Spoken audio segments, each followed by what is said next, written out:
আপনারা কি কখনো ভেবে দেখেছেন যে আমাদের পৃথিবী যদি একটা কিউবের আকারের হতো তাহলে কি হতো? আপনারা নিশ্চয়ই ভাবছেন যে এটা আবার কেমন প্রশ্ন। আসলে আজ থেকে কয়েক শতাব্দী আগে পর্যন্ত কিছু রক্ষণশীল সভ্যতা আমাদের পৃথিবীর সম্পর্কে এটাই বলেছিলেন যে আমাদের পৃথিবী সম্পূর্ণ রূপে গোল। কিন্তু তারপর কিছু থিওরি এই কথাটাকে ভ্রান্ত বলে উড়িয়ে দেয় এবং জানায় যে আমাদের পৃথিবী গোল, তবে সম্পূর্ণ রূপে গোল নয়, মেরুর দিকে কিছুটা চ্যাপ্টা। যদিও আমরা এটা বলতে পারি যে আমাদের পৃথিবী গোল, শুধুমাত্র আমাদের পৃথিবী নয়, এই ব্রহ্মাণ্ডের যত মহাকাশীয় পিণ্ড, গ্রহ এবং উপগ্রহ আছে সব কিছুর আকারই গোল। তাই পৃথিবীর সম্পর্কে এই প্রশ্নটা শুনতে ভীষণ অদ্ভুত মনে হয়, তবে আপনারা তো জানেনই যে বিজ্ঞানের কাছে সব ধরনের প্রশ্নের উত্তর আছে, সেই প্রশ্নটা কাল্পনিক হোক কিংবা বাস্তবিক। তাহলে চলুন বন্ধুরা, আজকের এই ভিডিওতে আমরা এই রোমাঞ্চকর বিষয়টা নিয়ে কল্পনা করি এবং জেনে নিই যে আমাদের পৃথিবী যদি কিউবের আকৃতির হতো তাহলে কি হতো। আপনাদের মনে হয়তো প্রশ্ন উঠছে যে আমাদের পৃথিবীর কিউব আকৃতি নিয়েই কেন কল্পনা করছি। আসলে 1884 সালের 16 নভেম্বর একটা আর্টিকেল প্রকাশিত হয়েছিল যেখানে আন্ডট নামের একজন মহাকাশচারী নেপচুন গ্রহের অরবিটের ঠিক বাইরে একটা কিউব আকৃতির গ্রহ দেখেছিলেন। যদিও এই মহাকাশীয় বস্তুটাতে গাছপালা বা জল কিছুই উপস্থিত ছিল না, এটা শুধুমাত্র ধুলোভরা মেঘে ঢাকা একটা মহাকাশীয় পিণ্ড ছিল। এই আর্টিকেলটা প্রকাশিত হওয়ার পর কিউব আকারের গ্রহের উপস্থিতির কথা চাপা পড়ে যায় আর এই বিষয়টা সবাই ভুলে যায়। তবে এই ঘটনার আনুমানিক 100 বছর পরে আবার একজন মহাকাশচারী কিউব আকৃতির একটা গ্রহ দেখতে পান। এবার সেই মহাকাশচারী সেখানকার পাহাড়ের সম্পর্কেও জানান। তিনি বলেন যে ওই কিউব আকৃতির গ্রহটাতে পৃথিবীর তুলনায় 400 গুণ বড় পাহাড় উপস্থিত আছে। যদিও এই মহাকাশচারীটা কে ছিলেন সেটা আজও রহস্য হয়ে আছে, তার নাম কি ছিল সেটাও কেউ জানে না। তবে তার এই অনুসন্ধানের পর থেকেই সবাই এটা ভাবতে বাধ্য হয় যে এই ব্রহ্মাণ্ডে কি কিউবিক আকৃতির কোনো গ্রহ সত্যি আছে, নাকি এটা শুধুমাত্র এই মহাকাশচারী কল্পনা ছিল। এখান থেকে আরও অনেক প্রশ্ন উঠে আসে, যেমন আমাদের পৃথিবী যদি সত্যি কিউব আকৃতির হতো তাহলে কি হতো? এই ধরনের গ্রহে কি মানুষের পক্ষে বসবাস করা সম্ভব হতো?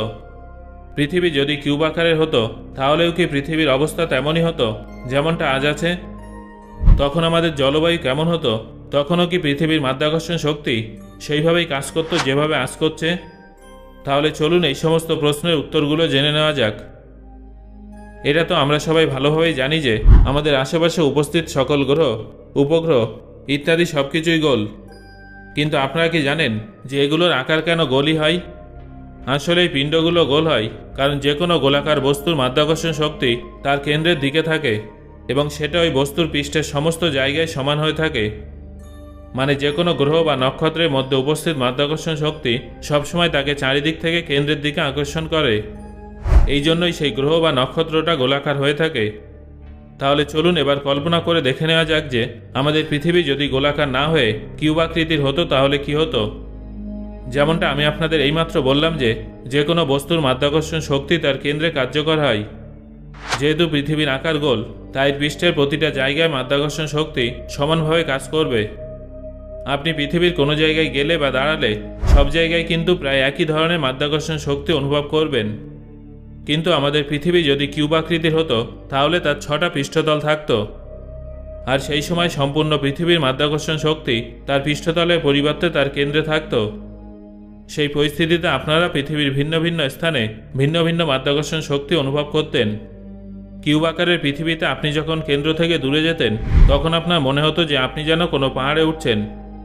অন্যদিকে আপনি যখন কেন্দ্রের দিকে যেতেন তখন আপনার মনে হতো যেন আপনি কোনো ঢালু পথ দিয়ে নিচের দিকে নামছেন, আর সেখানকার মাধ্যাকর্ষণ শক্তি আপনাকে নিচের দিকে টানার চেষ্টা করছে।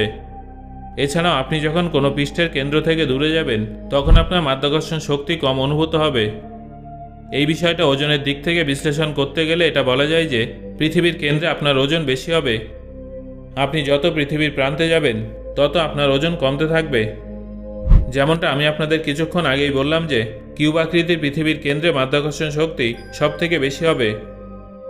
আপনারা জানেন যে মাধ্যাকর্ষণ শক্তি ওজনের সমানুপাতিক হয়ে থাকে।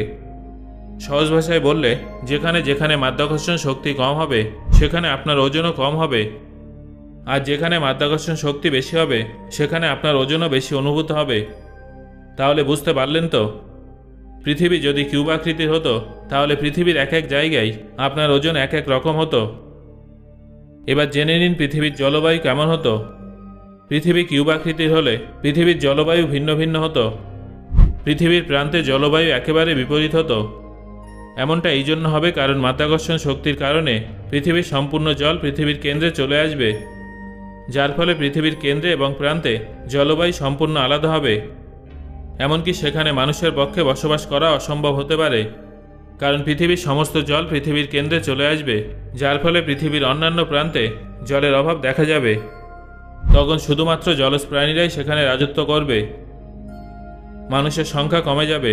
সো বন্ধুরা, এবার আপনারা নিশ্চয়ই অনুমান করতে পারছেন যে পৃথিবীর আকৃতি যদি কিউবের মতো হয় তাহলে পৃথিবীতে জীবন ধারণ করতে কতটা সমস্যা হবে। এছাড়াও পৃথিবীর বিশেষ কিছু স্থানে যাওয়ার জন্য আপনাকে বিশেষ ধরনের স্পেসস্যুট পরতে হবে, কারণ পৃথিবীর প্রান্তভাগে বায়ুমণ্ডল থাকবে না বা খুব কম থাকবে। আপনি যদি সেই সমস্ত স্থানে স্পেসস্যুট ছাড়া যান তাহলে আপনার অবস্থা স্পেসস্যুট ছাড়া চাঁদে যাওয়ার সমান হয়ে যাবে। পৃথিবীর প্রান্তভাগে আপনার বেঁচে থাকার সম্ভাবনা প্রায় থাকবে না বললেই চলে। এই জন্য আপনি যদি কিউবিক পৃথিবীর প্রান্তে যেতে চান তাহলে আপনাকে বিশেষ ধরনের স্পেসস্যুট পরতেই হবে। এবার হয়তো আপনাদের মনে এই প্রশ্নটা উঠছে যে যদি সমুদ্রের সমস্ত জল পৃথিবীর মাঝ বরাবর চলে আসে তাহলে মানুষ কোথায় থাকবে। এটা তো আপনারা সবাই জানেন যে কিউবের 6টা পৃষ্ঠতল থাকে এবং প্রত্যেকটা পৃষ্ঠতলের একটা নিজস্ব কেন্দ্র থাকে। তাই সমস্ত জল কিউবের প্রত্যেকটা পৃষ্ঠতলের কেন্দ্রে থাকবে। সেখানে আমাদের থাকার জন্য খুব কম জায়গা অবশিষ্ট থাকবে, কারণ আমরা যদি কেন্দ্রের থেকে বেশি দূরে যাওয়ার চেষ্টা করি তাহলে আমরা কম মাধ্যাকর্ষণের জন্য বেঁচে থাকতে পারবো না। এই জন্য কিউবিক পৃথিবীতে আমাদের জন্য একদমই জায়গা থাকবে না। এছাড়াও সেখানে পশু পাখি এবং জীবজন্তুদের জন্যও কোনো জায়গা থাকবে না। পাশাপাশি সেখানে গাছপালাও জন্মাতে পারবে না। গাছপালা না থাকলে স্বাভাবিকভাবেই অক্সিজেনও থাকবে না, আর অক্সিজেন ছাড়া আমাদের পক্ষে বেঁচে থাকা সম্ভব হবে না। এছাড়াও আরও একটা বড় সমস্যা হলো আমরা কিউবিক পৃথিবীতে ইন্টারনেট ব্যবহার করতে পারবো না, কারণ আমরা পৃথিবীর থেকে কোনো স্যাটেলাইট পাঠাতে পারবো না। এবার আপনারা হয়তো ভাবছেন যে এমন কেন হবে।